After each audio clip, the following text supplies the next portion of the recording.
Good evening दोस्तों, मैं कंचन कुमार आप लोगों का स्वागत करता हूं दोस्तों अपने चैनल अपने क्लास रिटेन क्लासेज में आप लोगों का स्वागत है। और मराठा साम्राज्य हम लोग देख रहे थे, शिवाजी की कहानी देखे, शिवाजी का उत्पत्ति कैसे और मराठा कैसे कहाँ तक पहुँचाए और शिवाजी का अंत। शिवाजी की मृत्यु जो हुई 3 अप्रैल 1680 को, उनकी मृत्यु के बाद उनके आगे कौन वंशज थे उनको हम लोग देखते हैं। फिर पेशवा का काल कैसे आया, पेशवा कैसे आया, पेशवा कैसे शक्तिशाली हुआ और मराठा साम्राज्य को कहाँ से कहाँ तक पहुँचा दिया। कहा जाता है कि अगर मराठा में माधव राव की मृत्यु नहीं होती या 1761 का जो युद्ध जो हुआ था, पानीपत का युद्ध मराठों एवं अहमद शाह अब्दाली के बीच में, अगर ये युद्ध नहीं होता तो मराठा अगला आपका भारत का साम्राज्य का राजा होता, शासक होता। चलिए देखते हैं। इसलिए हम लोग मराठा को शिवाजी की मृत्यु हुआ था। शिवाजी की 7 पत्नियां थी। कितनी पत्नी थी? 7 पत्नियां थी, 7 शादी की। देखिए कितनी अच्छी बात है कि सब उसमें मराठे लोग 7 शादी करते थे। आज के समय में एक मिलना मुश्किल है दोस्तों, क्योंकि रेशियो जो भारत का सेक्स रेशियो है, लड़का लड़की का अनुपात 1943 है। 1000 में आपका रेशियो 1000 लड़का है तो 943 लड़की है ना। लमसम यही है, जनगणना 2011 के अनुसार कुछ बढ़ा है इधर। तो 1000 में ही आपका लगभग 60 लड़की कम हो जाता है, तो कहाँ से मिलेगी लड़की सबको। और उसमें बताइए एक राजा 7 शादी, तो राजा तक ही लिमिट था। इस 7 रानी, शिवाजी के 7 रानियाँ, तो 7 में आपको जानना है कि एक रानी जो थी उसका पुत्र, एक psi by Nimbalkar, psi by बताए थे, साई बाई एक पत्नी थी, साई बाई है ना, और एक पत्नी थी सोयरा बाई, सब में बाई लगा दीजिए।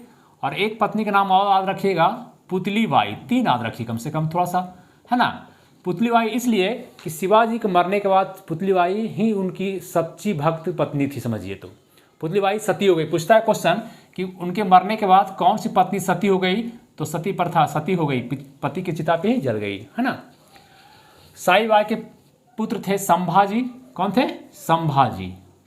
और सोराबाई के थे राजा राम। कौन थे? राजा राम। तो इनकी मृत्यु जो हुआ 3 अप्रैल 1680 को। कब हुआ? 1680 को।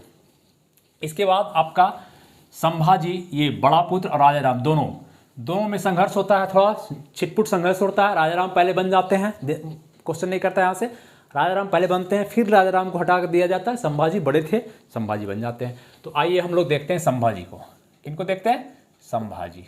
इनका कार्यकाल, संभाजी का कार्यकाल जो है 1680 से, जहाँ से शिवाजी की मृत्यु हुई 1680 से 89, 9 साल है ना।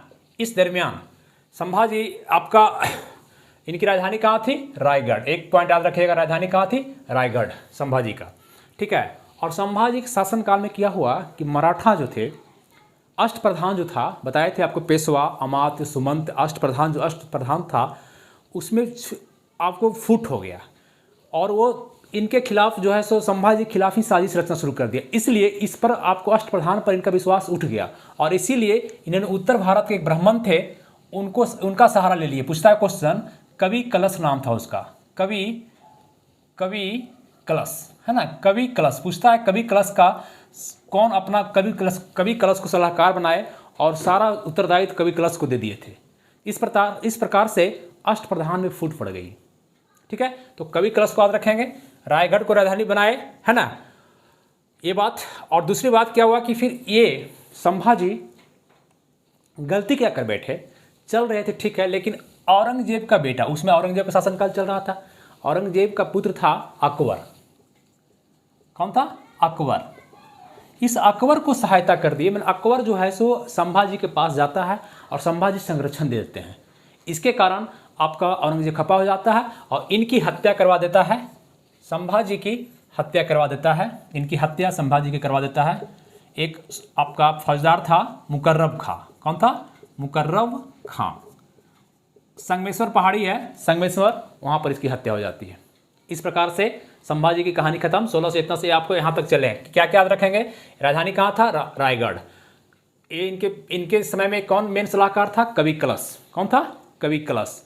दूसरी बात, अकबर जो था औरंगजेब का पुत्र को सहायता देने के कारण इनकी हत्या कर दी गई। कौन हत्या किया? मुकर्रब खां किया था। कहाँ किया था? संगमेश्वर पहाड़ी, संगमेश्वर में कर दिया था। इस तरह से राजा संभाजी खत्म हो जाते हैं।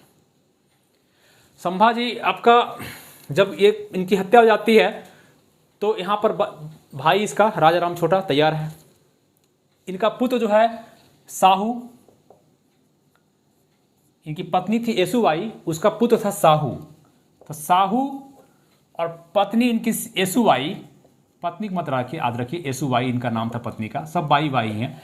साहू को राजा बनना चाह रहा है, लेकिन साहू मात्र 7 वर्ष का है। कितना वर्ष का है? मात्र 7 वर्ष उम्र इसकी है, इसलिए बन नहीं पाता है। और राजा राम फिर आ जाते हैं। संभाजी के बाद कौन आते हैं? राजा राम। ध्यान दीजिएगा, राजा राम।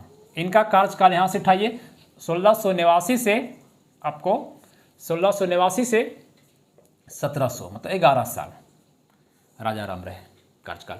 इनके कार्यकाल में क्या हुआ? इनके कार्यकाल में आप देखिए कि राजा राम होशियार थे, समझ गए कि अब जो है सो औरंगजेब हमला करेगा मराठा पर, रायगढ़ पर, राजधानी पर हमला ही होता है हमेशा। आज देखिए यूक्रेन में कीव पर हमला हो रहा है, आपका अगर कोई हमला करेगा दिल्ली पर करेगा, तो इस तरह से वहाँ रायगढ़ पर हमला होगा। इसीलिए राजा राम रायगढ़ को छोड़ दिए।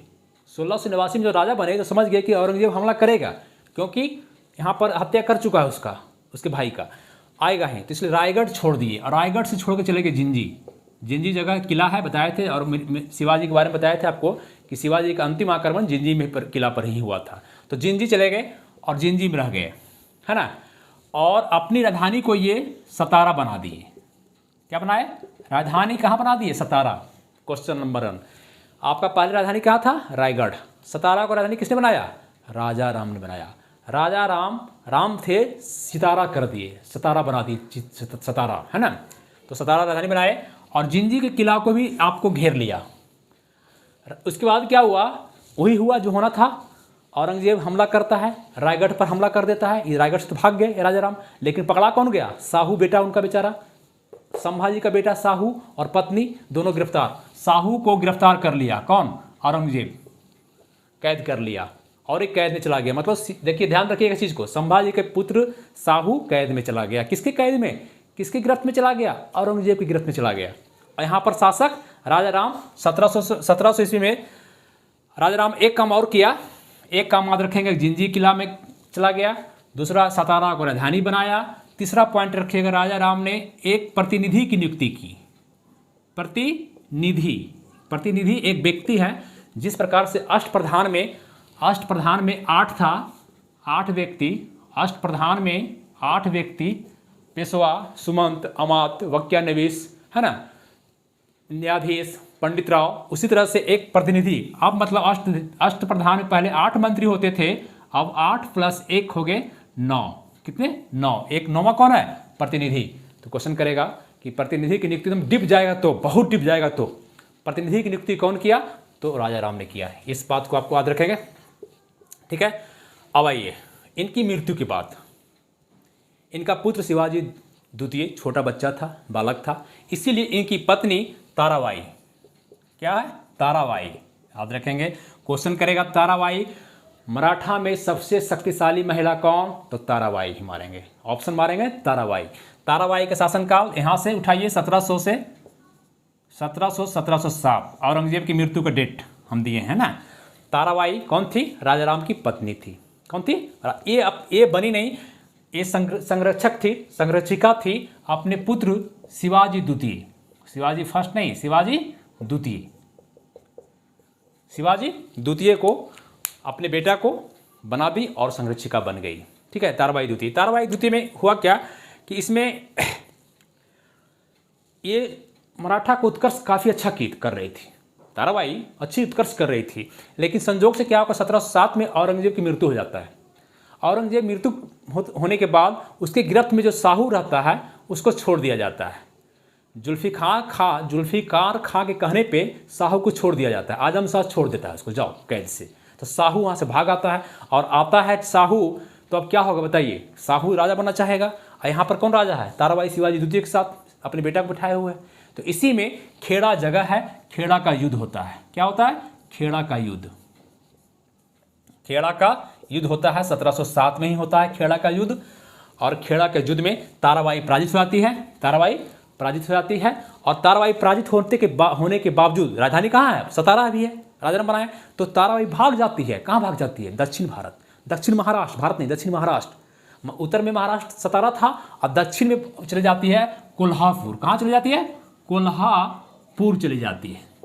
तो इस तरह से दो क्षेत्र हो जाता है मराठों का। अब क्या हो गया? विभाजन हो जाता है दो क्षेत्र। एक क्षेत्र सतारा जहां पर शासक कौन बनेगा? साहू बनेगा, क्योंकि साहू जीता था। ये खेड़ा का युद्ध किसके बीच में हुआ था? ताराबाई और साहू के बीच में हुआ था। तो साहू जीत गया था, तो सतारा का राजा बनने वाला कौन हो जाएगा? सतारा का साहू। और कोल्हापुर का कौन बनेगा? कोल्हापुर का शिवाजी द्वितीय। बात समझे इस तरह से? यहीं पर बात आती है कि कैसे कैसे आपका विभाजन हुआ। अब यहाँ अब बोर्ड इसको मिटाएंगे हम, ठीक है।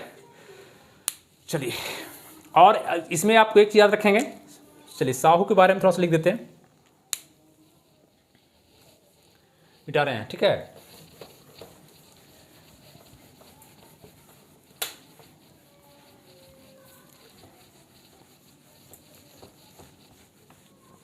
अब आइए साहू को देखिए। सतारा को देखते हैं, कोल्हापुर नीचे भी है। तो साहू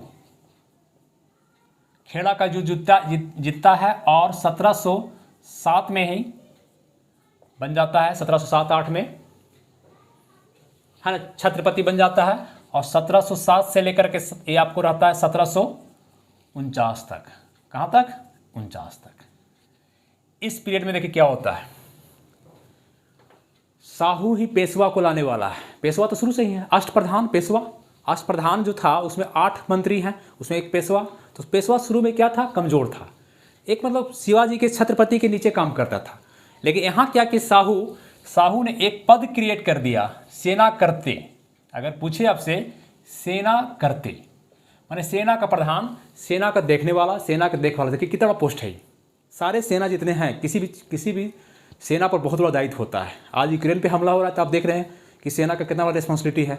तो सेना करते पद था कि सेना करते पद एक नया सृजन कर दिया। कौन? साहू। और सेना करते किसको बना दिया? बालाजी विश्वनाथ को। बालाजी विश्वनाथ को बनाया, ठीक है। अभी हम बताएं कि साहू के समय खेड़ा का युद्ध जुटा था और मराठा साम्राज्य 2 भागों में बट गया। एक सतारा, मराठा साम्राज्य 2 भागों में बट गया, एक सतारा, एक कोल्हापुर।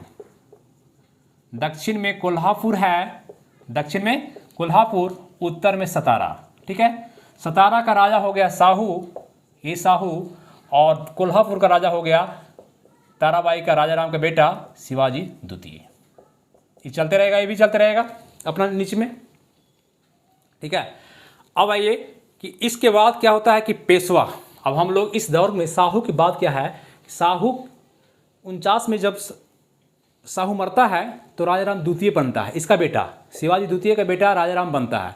और एक संगोला की संधि होती है, संगोला की संधि पूछता है, बहुत हॉट क्वेश्चन है। संगोला की संधि 1750 में होती है, पेशवा और छत्रपति के बीच में। और सारा जो है सो आपका प्रधान हो जाता है पेशवा ही। 1750 में संगोला की संधि के तहत मराठा का प्रधान कौन? छत्रपति नहीं, छत्रपति से रहेंगे, प्रधान हो गया पेशवा इस संधि के तहत, है ना। तो अब देखिए इसके बाद जो है हम पेशवा का दौर देखते हैं। क्या देखते हैं? पेशवा का दौर देख लीजिए।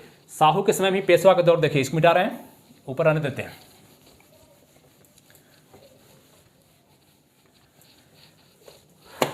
आइए, पेशवा अष्टप्रधान में सबसे ऊपर पेशवा था।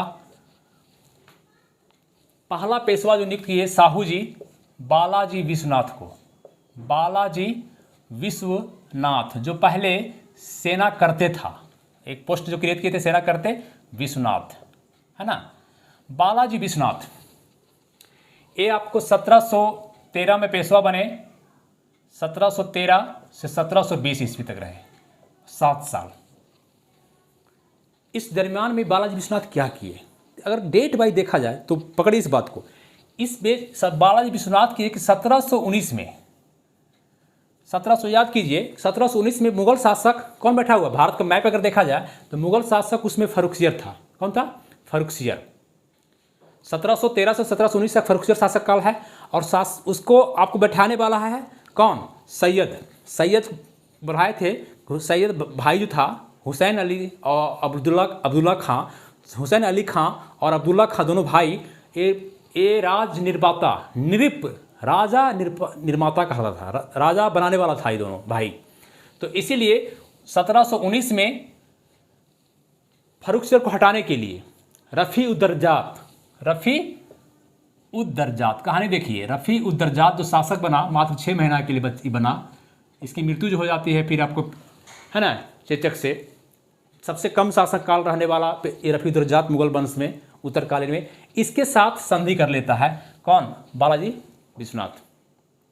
और इसके साथ जो बालाजी विश्वनाथ संधि करता है, इसको कहता है कि तुमको हम बना देंगे, मुगल वंश का है, तुमको राजा बना देंगे, फर्रुखसियर को हटा देंगे और आपको हम राजा बना देंगे, आप हमको क्या दीजिएगा? तो रफ़ी उद दर्जात कहता है आपको बहुत कुछ दे देंगे, हम जो चाहिए सो दे देंगे हम। तो क्या बालाजी को कहता है क्या दीजिएगा? तो आपको हम महाराष्ट्र का आपको मान लेंगे, महाराष्ट्र को क्षेत्र दे देंगे, जो आप क्षेत्र विजित किए हैं, जो अभी तक जीते हैं क्षेत्र अभी अपना अपना, उस पर हम मान्यता दे देंगे। बाहरे वाह, मिल गया ये चीज़, चलो अच्छी बात है, बालाजी विश्वनाथ को मिल रहा है। कौन दे रहा है? ये बनेगा तब। और दूसरी बात क्या बोला कि 6 प्रांत दक्षिण का जो दक्षिण क्षेत्र का दक्कन का 6 प्रांत है, 6 सूबा है, वो आपको दे देंगे। तो सोचिए मराठा को मिल गया, ये मराठा को मिल गया किससे? रफ़ी उद दर्जात से। और इसी संधि का हुआ फल, इसलिए इस संधि को मराठा का मैग्ना कार्टा कहा जाता है।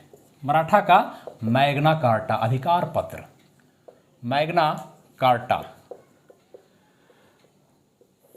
है ना, इसको मैग्ना कार्टा कहा जाता है। ये कहे कौन? अगर पूछेगा मराठा का मैग्ना कार्टा इस संधि को कौन कहा, तो रिचर्ड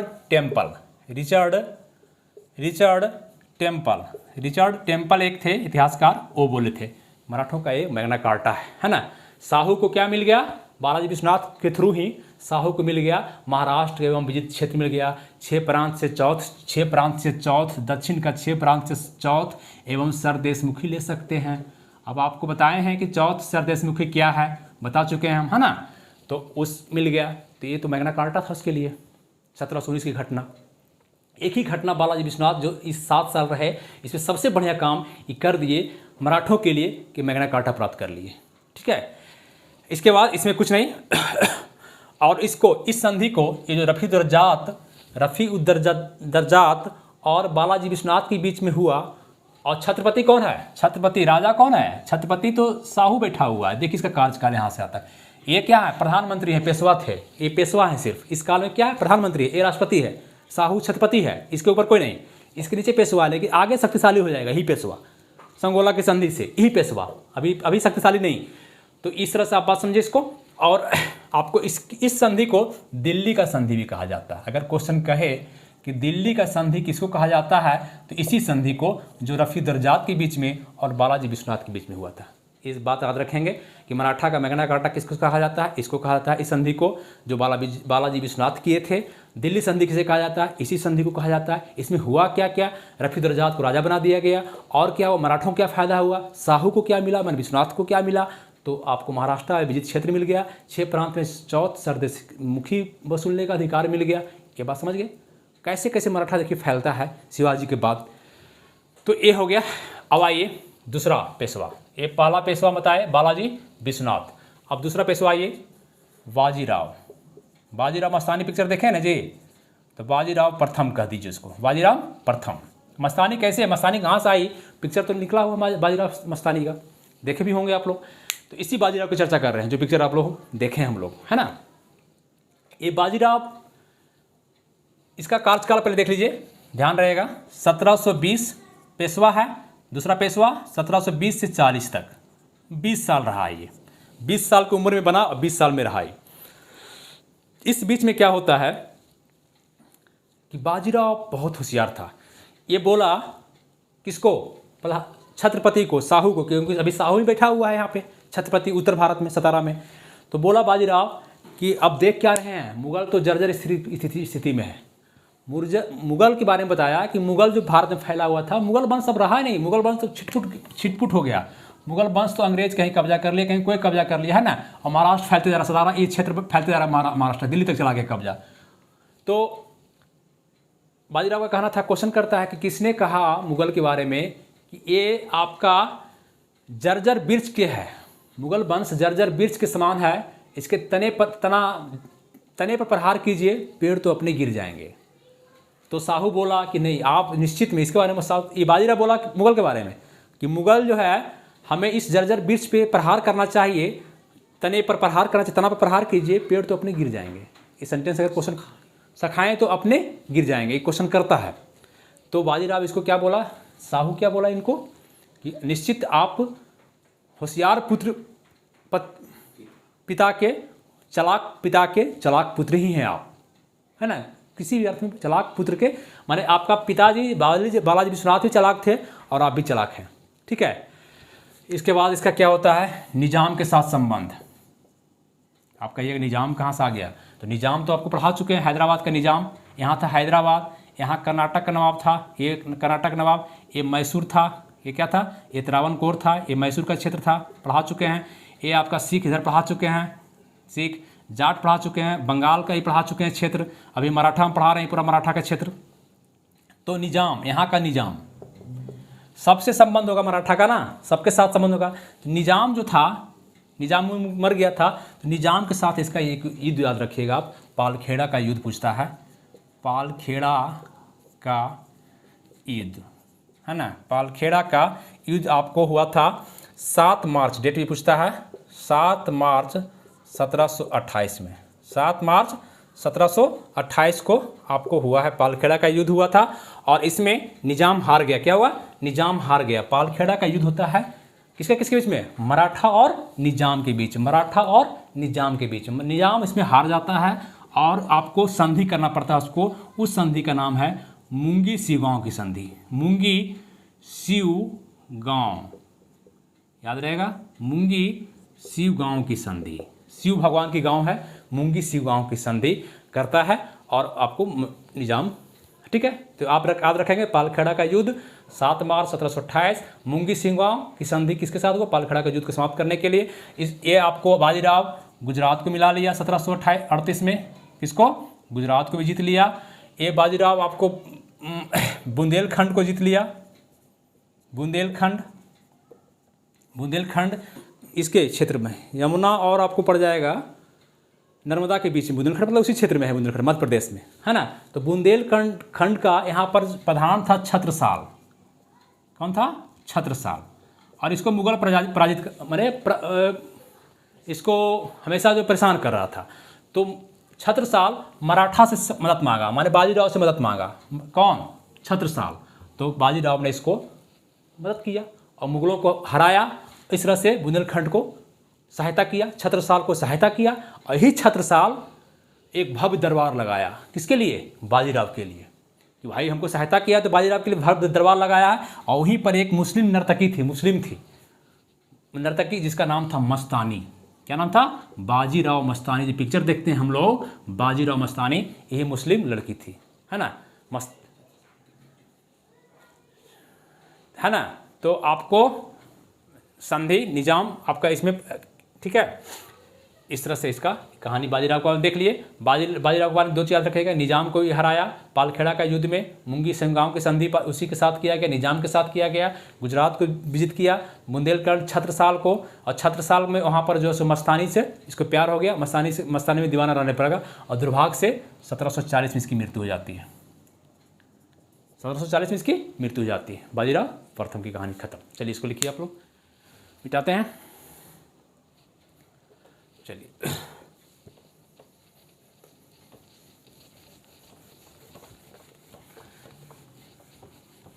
अभी देखिए साहू को रखे हुए हैं, क्योंकि साहू का डेट अभी चल रहा है, इसलिए साहू को हटाए नहीं, है ना। छत्रपति साहू ही अभी है, पेशवा चेंज हो रहा है, छत्रपति नहीं, छत्रपति सतारा का हुई है। अब पेशवा, तीसरा पेशवा बालाजी बाजीराव, बालाजी विश्वनाथ, बाजीराव प्रथम, फिर आप बालाजी बाजीराव, बालाजी विश्वनाथ से उठा लिए बालाजी, और बाजीराव प्रथम था, दोनों का नाम मिक्स हो गया यहाँ पे, है ना, बालाजी बाजीराव। इनका कार्यकाल 1740 से 1761 पानीपत का युद्ध के तहत, ठीक है।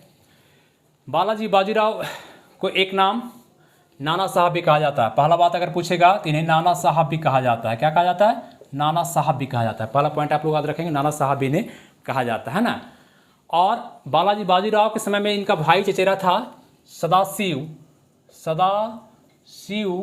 राव भाऊ, है ना, सदाशिव राव भाऊ।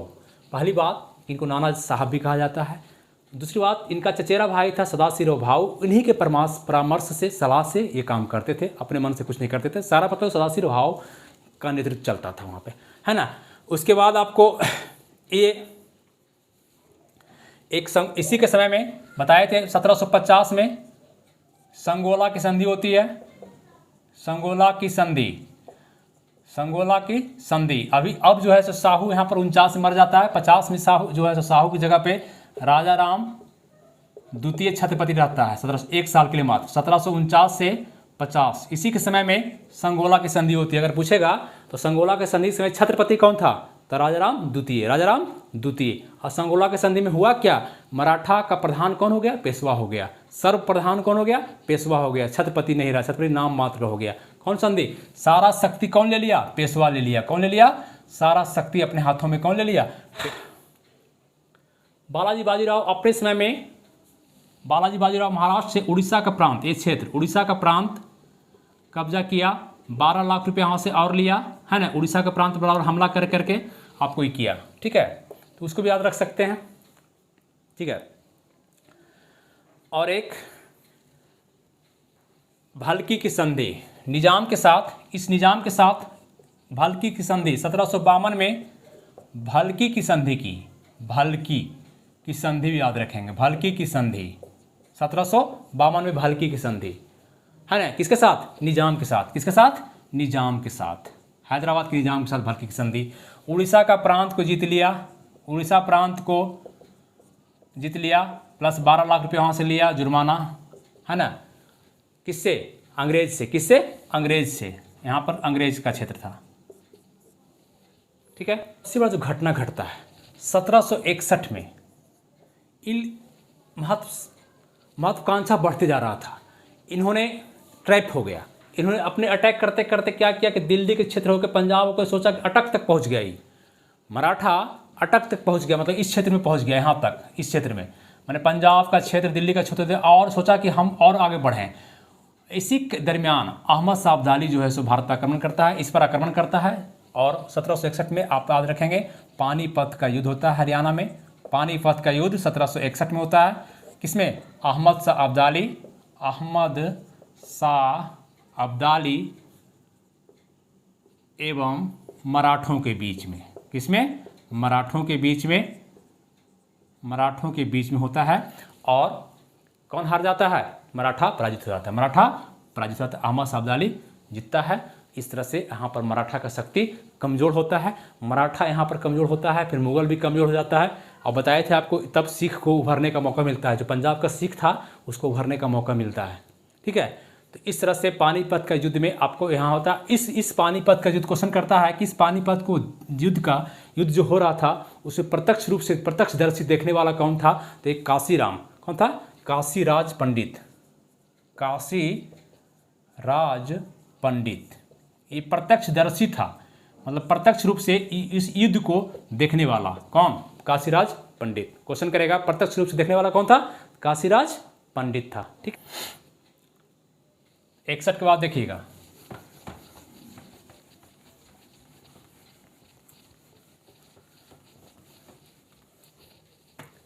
फिर पेशवा बनता है माधव राव।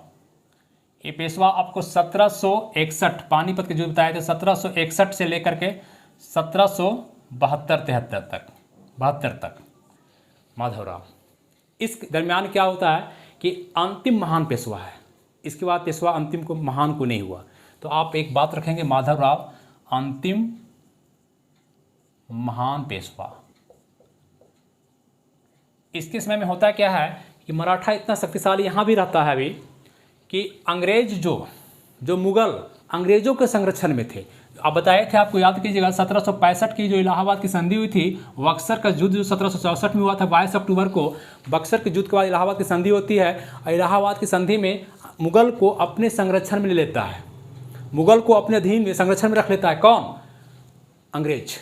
तो अभी 1765 से 1772 तक मुगल जो था किसके संरक्षण में था? मुगल तो काफ़ी कमज़ोर हो चुका था, सिमट गया था वो, उसके मैंने तो मुगल को संरक्षण में कौन रखे हुए था? अंग्रेज।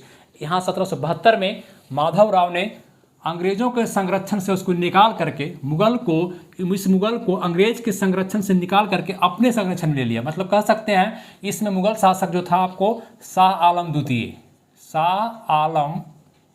द्वितीय, मुगल शासक शाह आलम द्वितीय को मराठों के संरक्षण में ले लिया, मराठों के संरक्षण में ले लिया, है ना, ले लिया। मतलब इलाहाबाद से निकाल करके, इलाहाबाद में था से निकाल कर दिल्ली ले आया। ठीक है, इस एक काम इसका ये आप याद रखेंगे। दूसरी बात, यहाँ पर मतभेद होता है। माधव राव के एक चाचा थे, इनको आपने इसलिए याद रखना हम लोग को कि आंग्ल मराठा युद्ध इसी कारण होता है।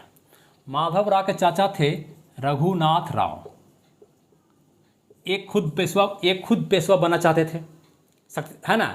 इन राघोवा भी कह सकते हैं, इनको राघोवा भी कह सकते हैं। तो ये आपका इनके मतभेद के कारण आगे क्या होता है कि माधवराव की मृत्यु के बाद संजोग से क्या होता, अगर माधवराव रह जाता, कहा जाता है कि अगर माधवराव रह जाता तो मराठा ही भारत साम्राज्य का आगे राजा होता, मुगल सब समाप्त हो जाते और मराठा का भविष्य उज्जवल हो जाता, मराठा बहुत दिन तक शासन करता भारत पे। लेकिन दुर्भाग्य से जितना पानीपत के युद्ध में लॉस नहीं हुआ, पानीपत 1761 में हार गया मराठा अहमद शाह अब्दाली से, उससे ज़्यादा नुकसान हुआ कि असमय ही कम उम्र में ही 1761 में ही माधवराव की मृत्यु हो जाती है। 1772 में माधवराव की मृत्यु होती है और ये मराठों के लिए सबसे दुर्भाग्य, अंतिम महान पेशवा माधवराव ही है। उसके बाद सिर्फ औपचारिकता है सब। उसके बाद फिर आपको नारायण, इसका पुत्र नारायण राव मेधा बनता है, पेशवा बनता है 1 साल के लिए, 1772 से 73 के लिए। इसकी हत्या कर देता है कौन? ये तो घुसाया हुआ था, ये मजबूत था, इसकी हत्या नहीं कर पाया, लेकिन इसका चचा इसका हत्या कर देता है, इसका हत्या कर देता है ना, रघुनाथ राव द्वारा इसकी हत्या कर दी जाती है, नारायण राव का। उसके बाद दोनों का नाम मिक्स मिला लीजिए, माधव ले लीजिए और नारायण ले लीजिए, फिर बन जाता है पेशवा माधव नारायण राव। नारायण राव ये सब याद आपको नहीं करना है, सिर्फ इसकी घटना क्या हुआ ये देखना है सिर्फ, है ना। ये 1774 से 1795 तक रहता है, 1774 से लेकर के 1795 तक रहता है। ये बच्चा है, बच्चा छोटा बच्चा है, जन्म बच्चा है, जन्म भी लिया है ना। और इसके नेतृत्व करते हैं नाना फडणवीस, नाना फडणवीस, है ना, नाना फडणवीस। और नाना फडणवीस क्या करते हैं, एक काउंसिल बना देते हैं। क्या करते हैं? एक काउंसिल बनाते हैं, 12 सदस्यीय एक काउंसिल बनाते हैं, 12 सदस्य उसमें होता है, 12 सदस्य रहता है, इसीलिए इसको कहा जाता है 12 लिख सकते हैं, चाहे 12 भी लिख सकते हैं, 12 भाई परिषद, है ना। 12 भाई परिषद बनाते हैं, कौन? नाना फडणवीस बनाते हैं और शासन करना शुरू करते हैं। नाना फडणवीस अच्छा शक्तिशाली है, ये आपको मराठा में लोग, है ना, जैसे कि आपको इंदौर का होलकर, सिंधिया, ये सब मराठा में शक्तिशाली था। तो इसी प्रकार से नाना फडणवीस के डर से रघुनाथ राव, इसको छोड़ेंगे नहीं हम लोग, है ना, रघुनाथ राव भाग जाता है। रघुनाथ राव इसके डर से, नाना फडणवीस के डर से रघुनाथ राव भाग जाता है अंग्रेज के पास। क्या भाग जाता है? अंग्रेज के पास चला जाता है और अंग्रेज के पास जाके संधि कर लेता है। कौन? रघुनाथ राव जाकर अंग्रेज के पास संधि कर लेता है।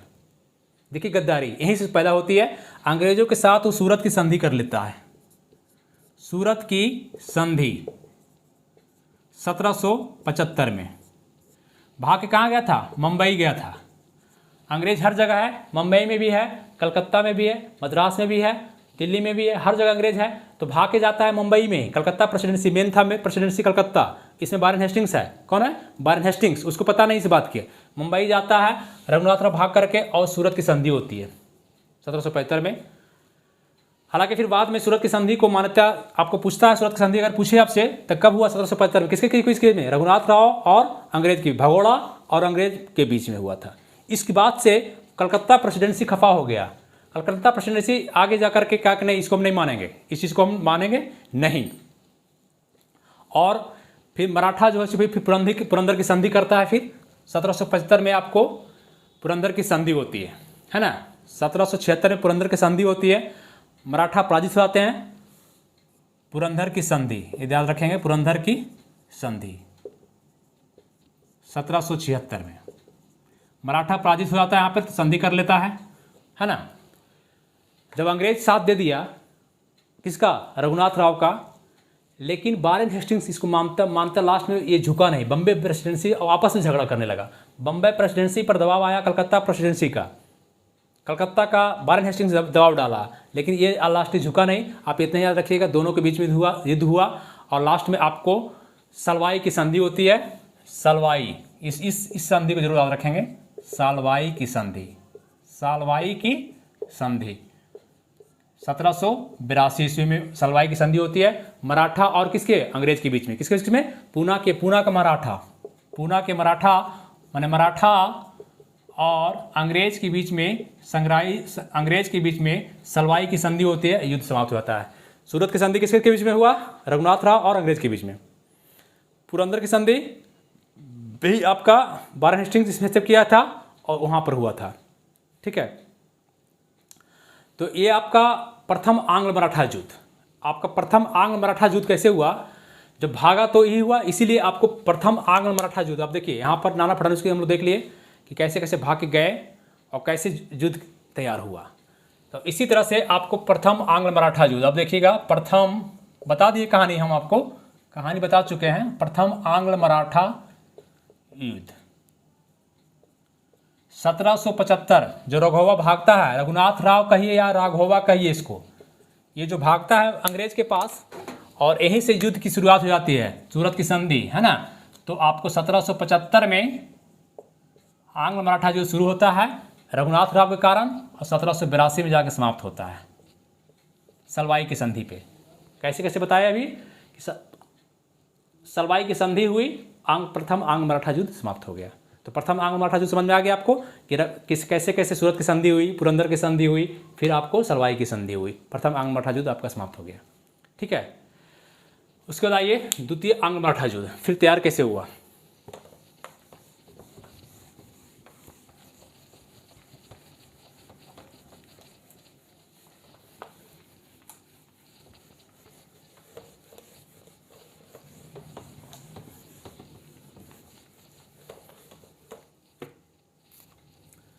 द्वितीय आंग्ल मराठा युद्ध, द्वितीय आंग्ल मतलब अंग्रेज और मराठा युद्ध, मराठा युद्ध ये आपका 1803 से 5 तक चला। उसके बाद पेशवा कौन बनता है, बाजीराव द्वितीय, बाजीराव द्वितीय। ये क्वेश्चन करता है हमेशा 1795 से, जहाँ उसको उनको छोड़े 1795 से 1818 तक, ठीक है। बाजीराव द्वितीय ये राघोवा का पुत्र था, रघुनाथ राव जो भगोड़ा था, जो अंग्रेज से मिल गया था, उसका पुत्र था। तो इसका मतलब है कि बाजीराव द्वितीय अंग्रेजों की सहायता से बना। क्वेश्चन करता है कि किसके सहायता से, अंग्रेज की सहायता से पहला बनने वाला मराठा पेशवा कौन है, तो बाजीराव द्वितीय। पहला पेशवा कौन है, बाजीराव द्वितीय, जो अंग्रेजों के सहायता से बना था ना। ये रघुनाथ राव का पुत्र है, रघुनाथ राव का पुत्र है। और इसके साथ जो आपको इसमें युद्ध होता है, पहले मराठा करते हैं, तो इसी तरह से फिर वसीन की संधि होती है, बेसिन की संधि। एक संधि पूछता है 1802 में, 1802 में बेसिन की संधि होती है। किसमें, अंग्रेज और पेशवा में, अंग्रेजों एवं पेशवा के बीच में होता है, पेशवा और अंग्रेज के बीच में होता है। और पेशवा जो है, पेशवा अंग्रेजों का संरक्षण स्वीकार कर लेता है, पेशवा अंग्रेजों का संरक्षण को स्वीकार कर लेता है, ठीक है। ये आपका हो गया, ठीक है।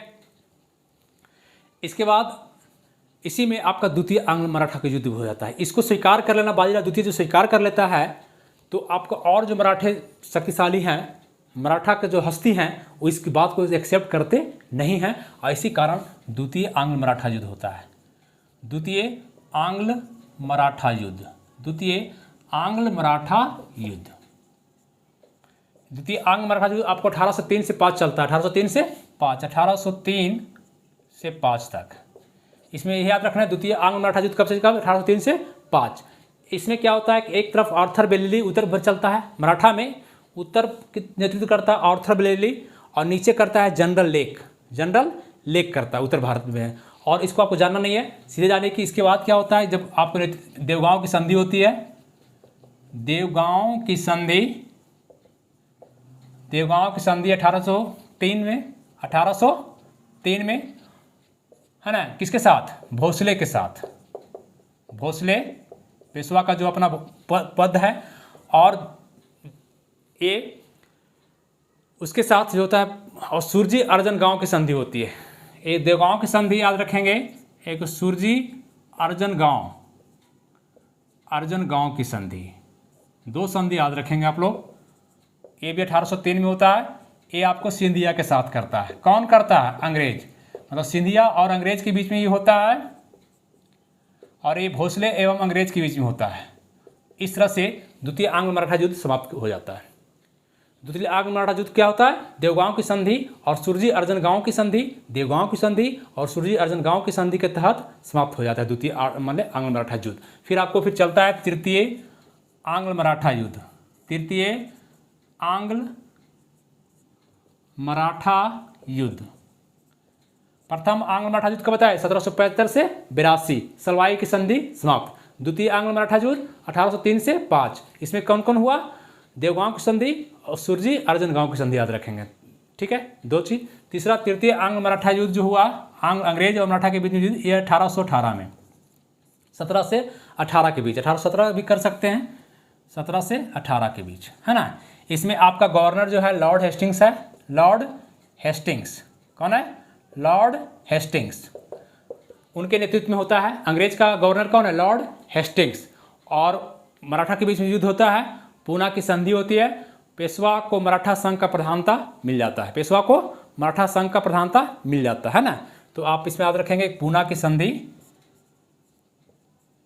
पूना की संधि कानपुर में, कहाँ है, कानपुर में। बिठूर में इनको भेज दिया जाता है, पेंशनधारी बना दिया जाता है, 8 लाख का पेंशन मिलता है आपको, 8 लाख रुपया पेंशन प्रति वर्ष, 8 लाख पेंशन मिलता है। और इस तरह से आपका पेशवा की कहानी समाप्त हो जाता है ना।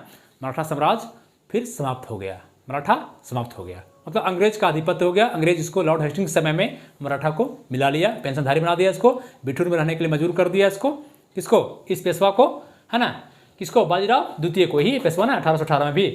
इस तरह से आपका कहानी मराठा का समाप्त हुआ, मराठा समाप्त हुआ। और हम कोशिश करते हैं कि अब मॉडर्न हिस्ट्री को आज से रोक देंगे। मॉडर्न हिस्ट्री की क्लास लगातार 10 से 12 दिन चल चुका है, क्लास कंटिन्यू।